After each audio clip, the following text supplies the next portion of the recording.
అబ్బో అబ్బో ఏం వైభోగం నిజంగా అదృష్టం అంటే నీదే అదృష్టం అనుకోదురగమ్మదినా ఇదంతా నా బిడ్డ అదృష్టం. అది రాకముందే సిరి సంపద పట్టుకొచ్చింది, అది గడపలో కాలెట్టిందంటే ఇక ఇంద్రభాగం. అయ్యనా మగుడే, నీ కడుపులో ఎన్ని కోరికలు పెట్టుకున్నావే, అసలు నీ బ్రతికెంత నువ్వెంత దమ్ముడి ఖరీదు చెయ్యం. లక్షాధికారాన్ని డాబా దుర్గమ్మతో ఇయ్యం అందుతావా? ఇయ్యం వదినా, ఆనాడేదో నోరుదారన్నానని అదే పట్టుకుని ఇప్పుడు ఇంత అర్థాంతం చేస్తే ఎలా చెప్పు. అసలు నేను గోళ శంకరమ్మని కుడు చేతికిస్తే పండుగ అనుకునే మనసులో నీకు మాత్రం తెలియదు వదినా. అవన్నీ మర్చిపోయి నా బిడ్డని నీ కడుపులో వస్తూ వదినా.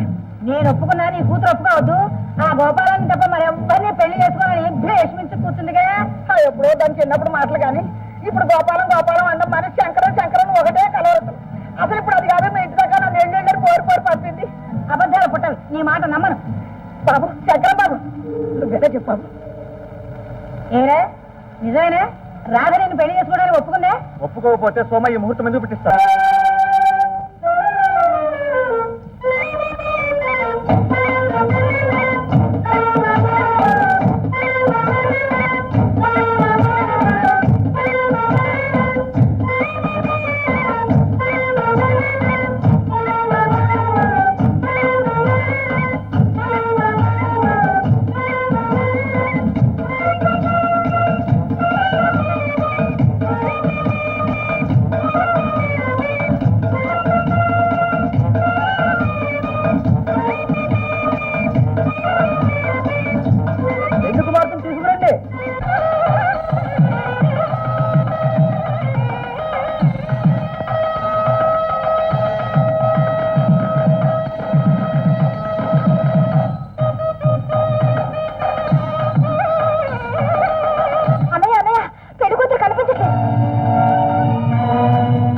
మేళ వినిపిస్తుందని రాజుగారు చెప్పాడు.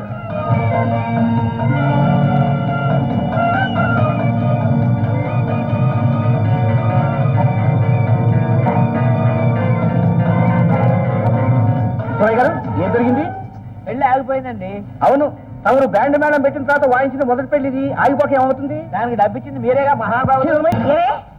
నీ కూతురు నా కొడుకు కోసం శంకరం అని కలవరించిందా? అబద్ధాలు ఆడే 10 మందిలో నా పరువు తీస్తావంటే చాలే. నీకు పరువు ఉంది, ఆ పరువుని తీసానట. ఏమిటే కూర్చున్నా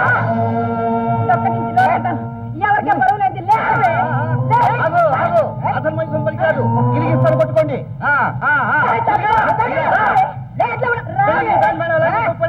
కూర్చో